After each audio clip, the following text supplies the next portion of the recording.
Mamata Bandyopadhyay. Vote বড় বালাই, সেই ভোট ঝুলিতে ভরতে তৃণমূল নেত্রীর নির্লজ্জ তোষণ অহরহ দেখতে পান বাংলার মানুষ।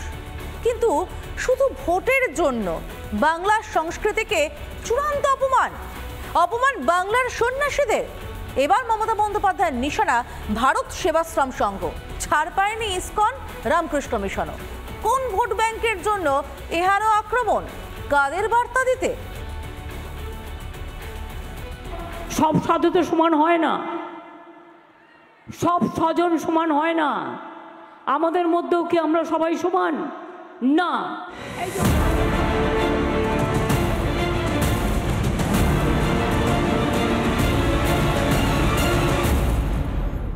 কেন এমন মন্তব্য? এই কোন অশনি সংকেত দিলেন বাংলার মুখ্যমন্ত্রী মমতা বন্দ্যোপাধ্যায়? মমতার কথার মাঝেই হচ্ছে মাঠ খালি। মমতার প্রশ্নের উত্তরে মাঠ জুড়ে নীরবতা। 4 দফায় ভোটের ভাটা বিলক্ষণ টের পেয়েছেন মমতা। এবার ভোট তৃণমূলের ঘাঁটি বলে পরিচিত দক্ষিণবঙ্গে। মাটি বাঁচাতে লক্ষ্য সংখ্যালঘু ভোট ব্যাংক। আর সেই ভোট রাজনীতি করতে গিয়েই দাঁত নখ বের করে ফেলল তৃণমূল। সাধু সন্ন্যাসীদের নিয়ে কুরুচিকর মিথ্যা মন্তব্য মমতা আরও একবার প্রমাণ করল তৃণমূলের কুসংস্কৃতি। মুখ্যমন্ত্রীর এই বক্তব্যের জেরে তোলপাড় শুরু হয়েছে বাংলার রাজনীতিতে। আর আপনার হুমায়ুন কবির বলে আমরা 70-30% হিন্দুকে ভাগীরথীতে মারাবো। আপনি চুপ করে শোনেন।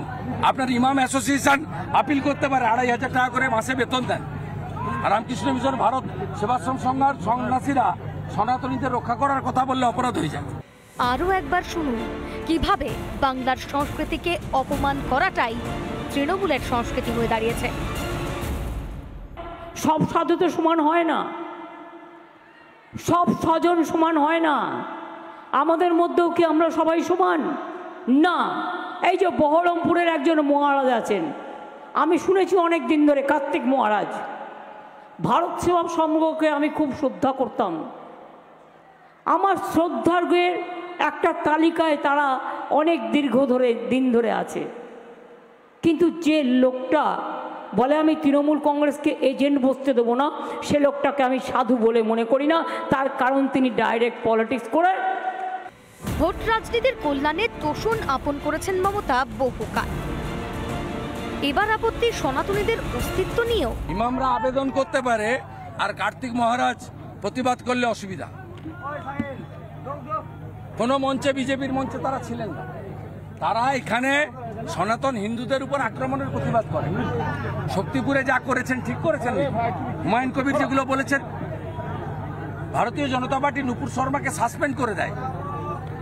আর আপনার হুমায়ুন কবির বলে আমরা 70-30% হিন্দুকে ভাগীরথীতে মারাবো। আপনি চুপ করে শোনেন। মমতার মন্তব্যে ভয়ঙ্কর অসন্তুষ্ট ভারত সেবাশ্রম সংঘের সহসভাপতি কার্তিক মহারাজ।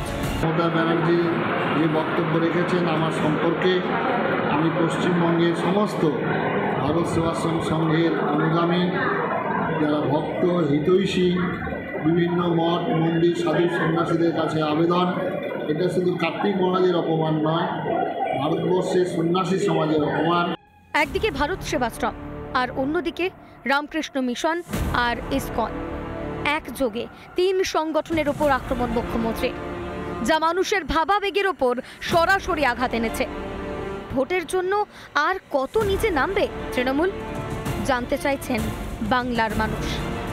ইন্দ্রাশিস বাগচি ও সুদীপ্ত দাসের রিপোর্ট, রিপাবলিক বাংলা। গরু পাচার থেকে শুরু করে কয়লা পাচার, আবার কোথাও বালি পাচার, আর্থিক দুর্নীতি, এই কয়েক বছরে সবটাই দেখে ফেলেছেন বাংলার মানুষ। এবার আবারও দুর্নীতির পুনরাবৃত্তির ছবি উঠে এলো মালদার মথুরাপুরের হাটে। সরকারি ত্রিপল বিকোতে দেখা গেল খোলা বাজারে। শাসক দলের সেই এক সাফাই, তদন্ত হবে। আর কতদিন বলতে পারেন? আর কতদিন চোখে ধুলো দিয়ে চলবে সরকারি টাকা নয় ছয়?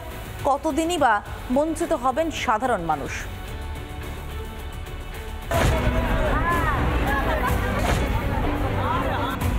বিকোচ্ছে ত্রিপল, কিন্তু এ কোন ত্রিপল? একটু ভাঁজ খুলতেই বেরিয়ে পড়ল ত্রিপলের গায়ে রাজ্য সরকারি শিলমোহর।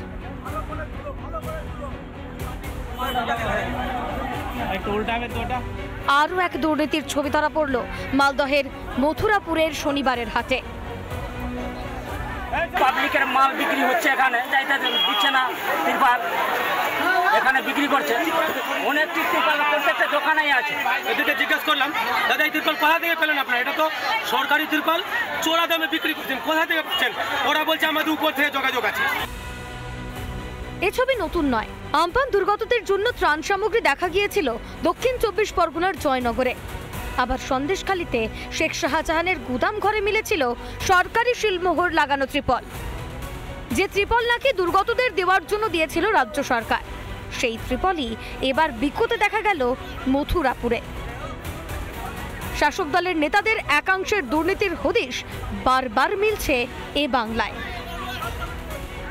যে ট্রাকে ট্রাক ত্রিপাল আসছে, এই গোটা পশ্চিমবাংলা আর কি বাকি থাকলো? শেষ পর্যন্ত ত্রিপালটাও বিক্রি করতে এই মাননীয় সরকার, তোলামূল দুর্নীতিবাজের নেতারা এবং প্রশাসনরা ছাড়লো না। কোন তৃণমূলের নেতারা যুক্ত? কেন অধিকাংশ গ্রাম পঞ্চায়েত তো তৃণমূল পরিচালিত। তাহলে এই সরকারি লুট করার দায়িত্ব কার? আর অভিযোগ উঠলেই সরকারের বিরুদ্ধে চক্রান্তের তত্ত্বের কথা বলেন তৃণমূল নেতারা। এক্ষেত্রেও ব্যতিক্রম হলো না। এটা ঠিক সঠিকভাবে যায় না, এটা বিডিও সাহেব পুলিশ সাহেব বলতে পারে যে কেন ঘটনাটা ঘটছে। আমরা মনে করি অনেক সময় এটা অনেক সময় ষড়যন্ত্র আকারে সরকারকে প্রশাসনে বদনাম করার কোনো চক্রান্ত থাকতে পারে। এই ঘটনার পর মানিকচক থানার পুলিশ একজনকে আটক করেছে। তার বাড়ি কালিয়াচকের শেরশাহী এলাকায়। তার থেকে 39টি ত্রিপল উদ্ধার হয়েছে। যত দিন যাচ্ছে ততই বেরিয়ে পড়ছে দুর্নীতির নিত্য নতুন ছবি। আর কতদিন এই ছবি দেখবে বাংলার মানুষ? মালদহ থেকে দীপঙ্কর গোস্বামীর রিপোর্ট, রিপাবলিক বাংলা। শনিবার কাঁথিতে প্রচারে ঝড় তোলেন মহাগুরু মিঠুন চক্রবর্তী। বিজেপি প্রার্থী সৌমেন্দু অধিকারীকে নিয়ে বিরাট রোড শো করেন তিনি, পাশাপাশি জনসভাও করেন। সেখান থেকে সিএএ নিয়ে তৃণমূল সরকার রাজ্যবাসীকে ভুল বোঝাচ্ছে বলেও বলেন মহাগুরু। শুনুন। আপনাদের কাছে যদি সত্যিকারের আধার কার্ড থাকে আর আপনাকে কেউ যদি নোটিশ দেয় বা চলে যেতে বলে, আপনি থুতু ফেলবেন, আমি সেই থুতু চাটবো। 25শে মে কাঁথি লোকসভা কেন্দ্রে ভোট। তার আগে শনিবার সৌমেন্দু অধিকারীর সমর্থনে রোড শো এবং জনসভা করেন মহাগুরু মিঠুন চক্রবর্তী। খেজুরি রামচক থেকে তেঁতুলতলা পর্যন্ত চলা রোড শোয়ে ছিল বিপুল জনসমর্থন। রাস্তার দুধারে ছিল উপচে পড়া মানুষের ভিড়। রোড শোয়ের পর বাঁশবুড়ার জনসভা থেকে সিএ নিয়ে রাজ্যের শাসক দলকে তোপ দাগেন মহাগুরু। সিএ দেশবাসীর নাগরিকত্ব কেড়ে নেওয়ার আইন নয়, তা নিয়ে রাজ্যবাসীকে আশ্বস্ত করলেন তিনি। সিএএ নাগরিকত্ব কেড়ে নেওয়ার আইন নয়, এটা নাগরিকত্ব দেওয়ার আইন। আমাকে চ্যালেঞ্জ করছি, আপনাদের কাছে যদি সত্যিকারের আধার কার্ড থাকে আর আপনাকে কেউ যদি নোটিশ দেয় বা চলে যেতে বলে, তাহলে আপনার এই অধম ভাইটাকে ডাকবেন, এই মাঠ থাকবে, আপনি থুতু ফেলবেন, আমি সেই থুতু চাটবো। একই সঙ্গে নাম না করে তৃণমূলকে মিথ্যেবাদী দল বলেও আক্রমণ করেন মহাগুরু। আপনাদের থেকে বলছি যে 5 মিনিট ভোটের আগে একটু চোখ বন্ধ করে ভাববেন যে কাকে ভোট দেবো আর কেন ভোট দেবো। এই পার্টিটা অ্যাকচুয়ালি মিথ্যে লগ্ন ও দুর্নীতি রাশি, এতে এই পার্টির জন্ম হয়েছে। এরা সকাল থেকে সন্ধ্যা অবধি খালি মিথ্যে কথা বলে। সিএ নিয়ে প্রতিটা জেলায় জনসভায় গিয়ে সেখানে জনগণকে ভয় দেখাচ্ছে শাসক দল এবং তার নেতা নেত্রীরা। সেই জায়গায় দাঁড়িয়ে রাজ্যবাসীকে আশ্বস্ত করার পাশাপাশি বড় চ্যালেঞ্জ ছুড়ে দিয়ে গেলেন মহাগুরু। এর প্রভাব কি পড়বে ভোট বাক্সে? জবাব মিলবে 4 জুন। পূর্ব মেদিনীপুর থেকে Bishnubrata ponder report, Republic Bangla.